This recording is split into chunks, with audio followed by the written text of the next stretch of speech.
Welcome to The Energetic Exchange. This is a podcast and video series where your hosts Flo Tesla and Amicus David explore the hidden forces of energetic debt. In each episode, we'll discuss the unseen ways in which our actions have an impact on the energetic climate of the world. Explore stories of people who have found themselves in energetic debt and how they've managed to clear it. Explain how we put our children and descendants into energetic debt when we don't clear it. Learn about the history of this mysterious phenomena. Examine how we can use energetic debt to our advantage and how we can protect ourselves from its effects.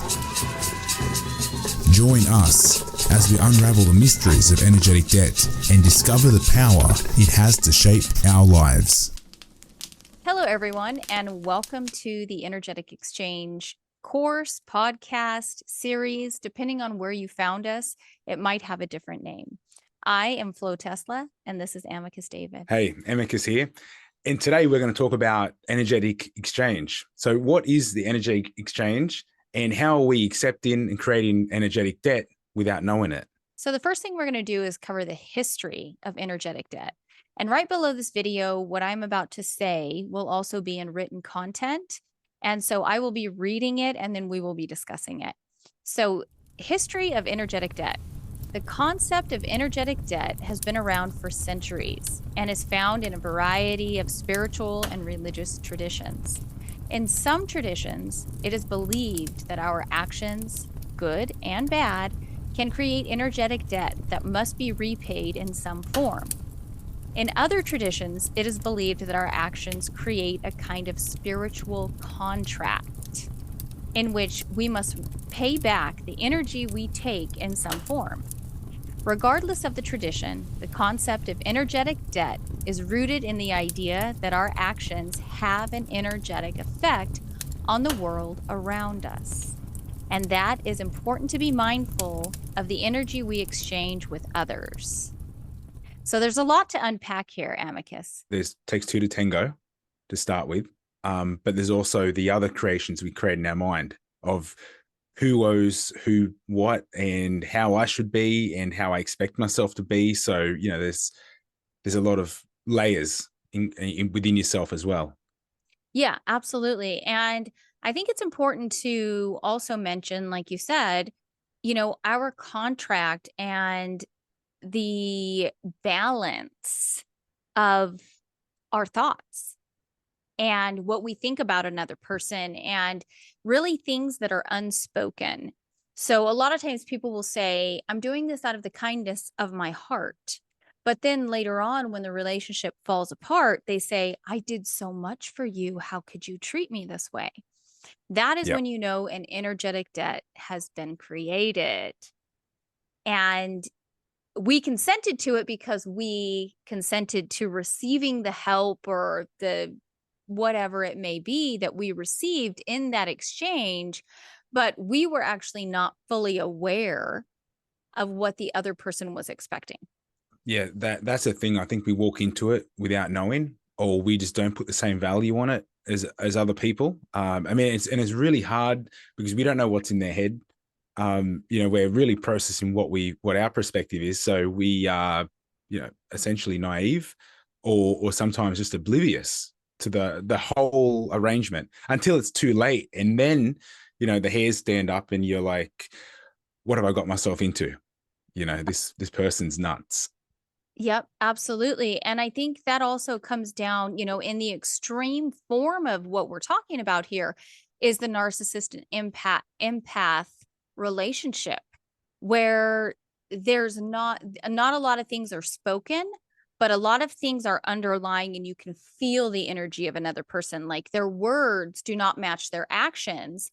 And a lot of times we'll want to lean on the words rather than actually paying attention to the actions.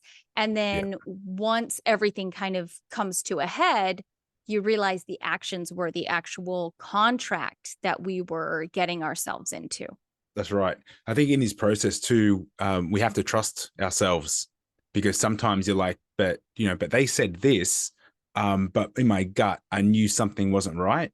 And that's when you got to like, yeah, pull up and go, wait a minute, what's happening here? Even if it means having an uncomfortable conversation, and just to clarify, it's like, this is happening, then that's happening, then this is happening.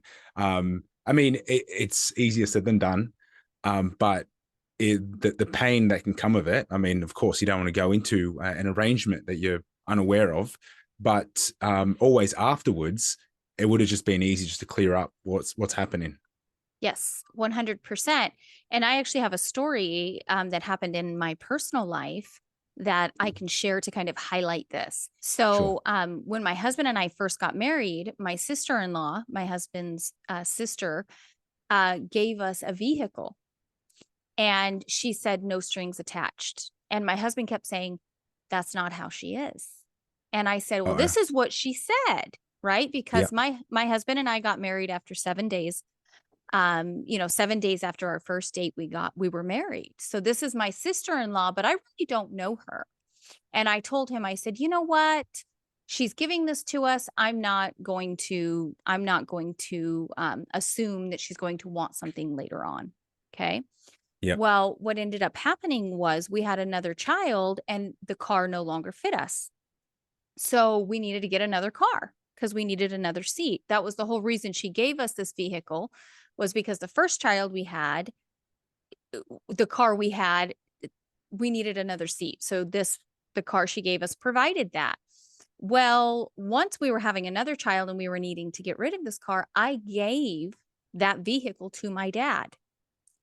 My sister-in-law comes back and says, we're giving rides to this guy, my husband's friend, and we need the vehicle back.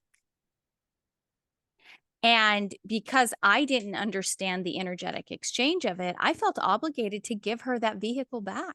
And I had explained to her that I had given it to my father. But she kept calling and asking me when she was going to get her vehicle back. And so I ended up having to actually take it back from my father and give it back to her. There was an energetic exchange that I walked into because of my ignorance, even though my husband said, I know her and there are strings attached. I followed her words rather than knowing my husband had observed her actions. So that's just one physical example. But, when we get into romantic relationships and things like that, it gets a lot more complex than what I just described. Yeah. And I've had the same experiences in business when you have business partners or you're doing collaborations with people or even doing shared events for cross-promotional activities. And it's all like, I trust you, you trust me, you know what I'm like. I would never do anything to jeopardize anything. And, and as a positive, loving person, you look at the greater good and you move ahead and you contribute and you do whatever it is you do. And then afterwards, there's always that situation where it's like, wait, hold up. I thought this was like a 50-50 thing.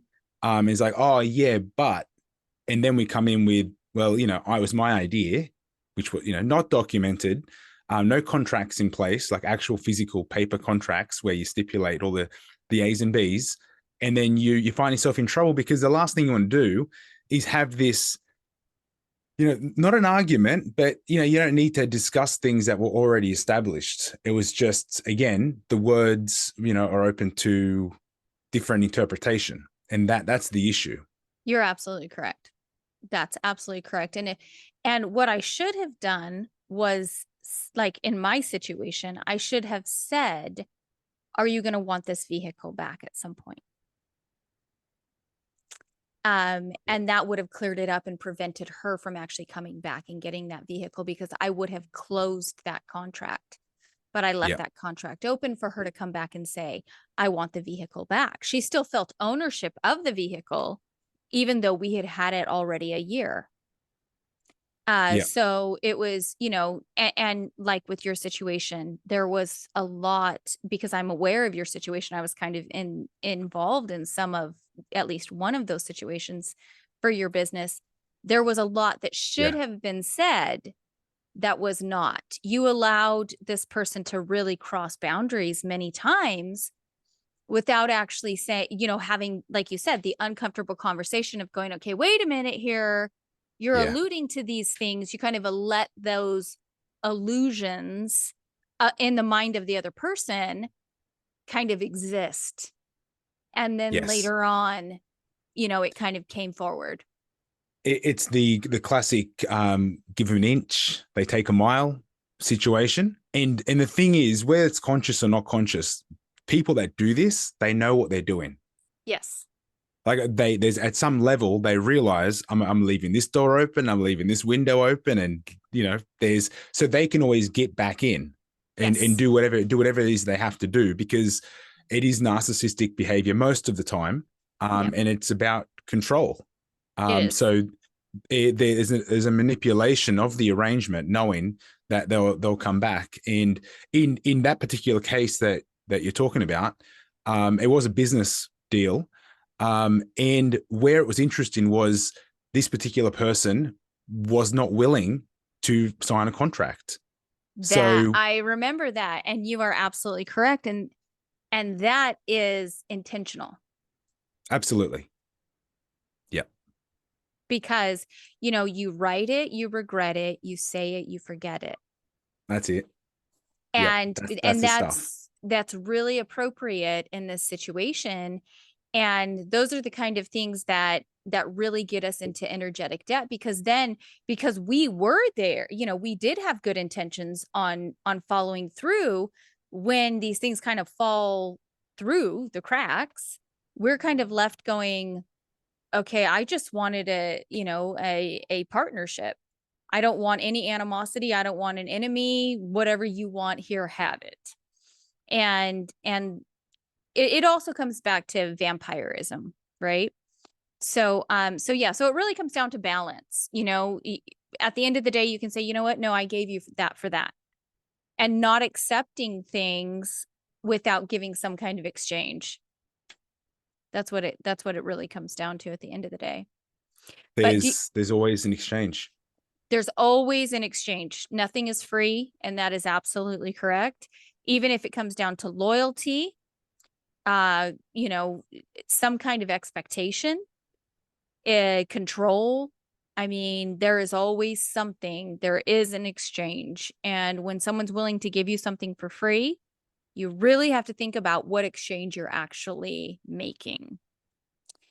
So do you want to go ahead and read the next paragraph, and then we'll discuss that one as well? The concept of energetic exchange is based on the idea that our daily actions and interactions have an unseen energetic effect on the world around us.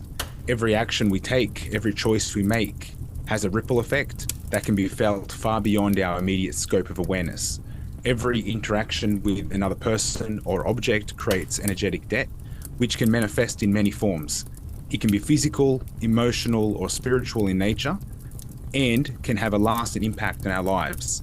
By understanding and recognizing the energetic exchange that takes place, we can begin to consciously create positive energy and reduce our energetic debt. Yep. So basically what we're talking about here is everything is alive. Everything has an energy. If we were to actually photograph, like, let's say this pin, it's going to be emitting energy, right? So it all the way down to inanimate objects, we are creating an exchange with it. So for instance, there are people who can actually, let's say I were to lose this on the street, somebody could pick it up, and if they have the talent of pulling energy out of objects, they would know who I was and things about me because of this object. I mean, that is how far we're talking about energetic exchange, because this pin is providing me a tool, and in that, my life force energy is going into this pin. So we really want to think about the objects that we accept from other people that they have used or their energy is in. So, this energetic exchange that we're talking about goes very, very deep. And it's just like it's talking about every choice that we make, there is a ripple effect, and it comes back to the Hermetic principles of cause and effect. Sometimes we look at a person and we're like, wow, they're really suffering. I would really like to rescue them. But if we do, we get involved in that energetic exchange that we're not aware of, and we can actually pull someone else's debt onto ourselves. It's so this concept I firsthand experienced within the last 5 years. Prior to that, I found this so hard to believe that objects can be cursed or have their own energy. I mean, usually you learn. They say the good lessons are expensive, so I learned this through accepting gifts and picking things up that I thought was either rubbish or thrown away. And you don't realize that someone consciously can potentially put energy into something that is just waiting for some vulnerable, innocent person to walk past and pick it up, take it home, and then things start to unravel. Person that picked it up, completely unknowing of what the intention was of that thing. That's right. Yep. A lot of times we have to remember something was discarded for a reason. So that's why we need to really be intuitive when we buy antiques, or we go to estate sales, or we go to secondhand stores. A lot of times when people die of diseases, their family members will collect their clothing and donate it. And it ends up in secondhand stores.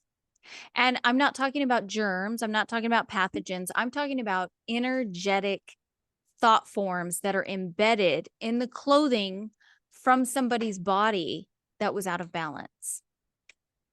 So this is not something to be afraid of, but we have to learn how to clear that energy before we place it upon our body. Yeah. We have to set a clear intention.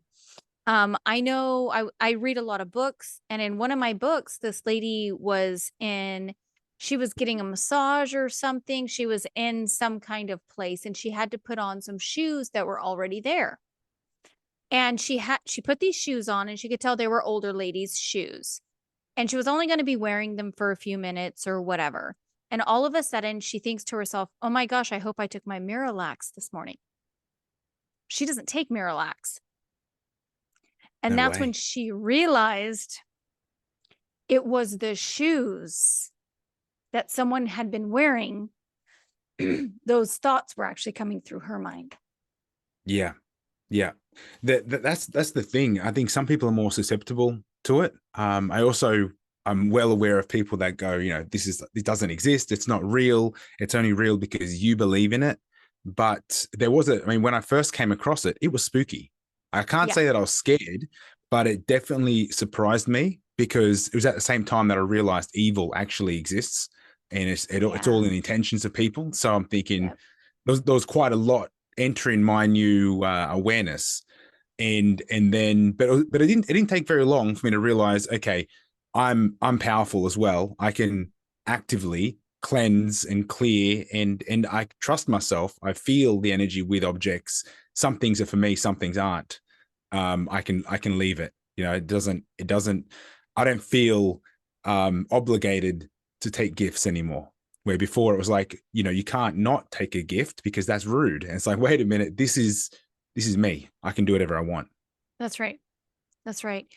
And if you think someone has bad intentions against you, not taking a gift is the best thing that you can do, because their intentions are transferred onto there, whether they're conscious about it or not. And so we definitely want to be very careful with that. And it can, we can all of a sudden start feeling emotions we've never felt before. Just very different things. And then sometimes even in our house, we need to kind of look around and think about, where did I get that from? What point in my life did I get that? Is that still me? Does that still represent me? Because it's pulling energy. Everything in our home is pulling energy. And so it's very interesting when we actually start looking at the objects around us and realizing what impact they could be having in our lives. It's very big. And so we want to be careful with our exchanges is the point that we're making here. We really want to make sure that if we are receiving something from somebody, that there's a discussion as to why we're receiving it and what they will be receiving in exchange. And if they say, I don't want anything, you say, no, I cannot accept this without giving you something of equal value. Not more value, because we don't want to overgive, because then that puts the other person in energetic debt. And we don't want to undergive and say, oh, well, you know, I'm going to give you this pen that you paid, you know, $10 for, but I'm going to give it to you. I have a nickel. I'm going to give you a nickel for it, knowing that you should be paying $10 for that pen. You know, so we really want to be careful as to what we accept, because we're consenting to that energy entering into our energetic field. Yeah. Same thing with our children. Same thing for our children. You know, if our children comes home with some kind of gift, you need to investigate where they got that and what the exchange was that they paid for it. Yeah. Super important. Knowing this stuff has changed the way that I give gifts. Or even like the little ritual or process in which I give a gift, where I explain this is a gift from me to you because and why, and that I appreciate our friendship. And you know, and just saying that seems weird to people that aren't of the same awareness. But either way, it comes across nice, like somebody's more professional and formal and that. So I think, yeah, coming in with that awareness and thinking of this exchange as an official, I'm buying a car, I'm buying a house, you know, it's much bigger than just, you know, the $10 gift. It's you know, what emotions are exchanged in that as well, and voicing that. Then that way there's no, you know, like you're explaining how you feel. The other person's not going to be confused. So there's it's a big deal. It really is. It's huge. It's huge. It's huge. So let's go ahead and close this lesson here. We will see everyone in the next video. And what is the next video, Amicus? We have coming up how energetic debt is created, especially as it relates to sex. So sacred energy exchange. Absolutely. So this one will be very important if you're in a relationship, if you've had sexual relations with other people. It's this next video will be very important for us to listen and continue on with this conversation. Amicus, thank you so much for joining me. I really appreciate it. And everybody who is enjoying this course and giving us your attention, we really appreciate you, and we will see you on the next video.